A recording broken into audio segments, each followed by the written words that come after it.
Thank you. Our next speaker will be Sarah Brown, who's the Regional Coordinator of International Action Center and United National Anti-War Committee. Thank you. Thank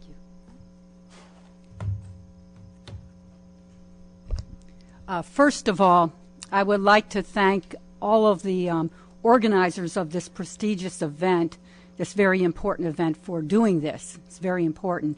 And also thank the press that came out today who cares about truth.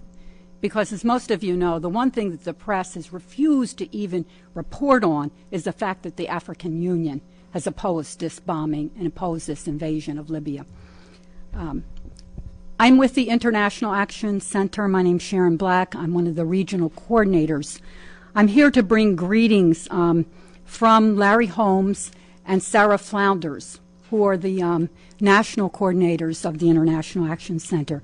They couldn't be here today, but only because there was a prior press conference of 100 imams who make up a number of Islamic groups in New York City who are having a press conference today to announce the National April 9th march against war and occupation, against racism, attacks on Muslims and immigrants.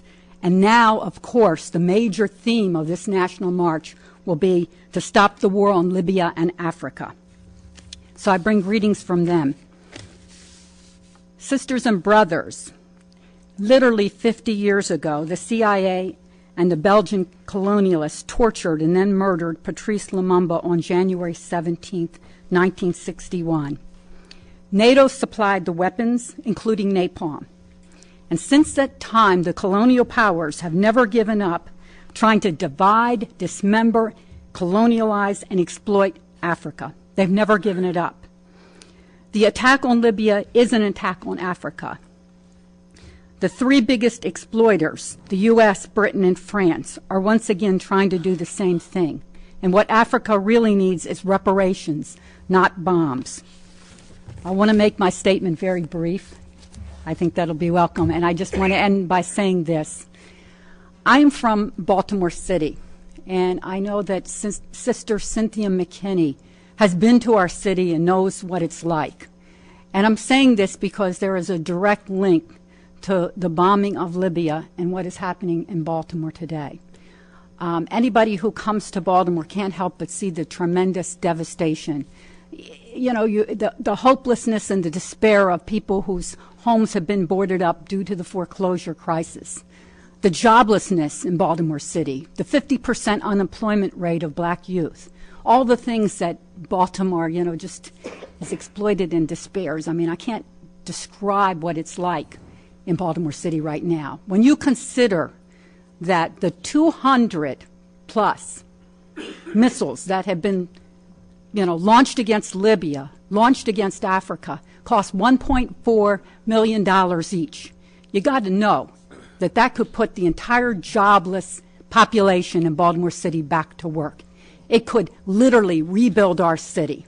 So I just want to end by saying that this is not an abstract question. The future of the youth in Baltimore City is very, very much linked to the future of the youth in Libya. I want to end by saying, stop the bombing of Libya, stop the war on Africa, stop the colonial attempt to recolonialize Africa, and let's have reparations not only for Africa, but also for the people of Baltimore City who have lived under the oppression of racism and exploitation for so long. Thank you, brothers and sisters. On April 9th, we will be marching under the same banner.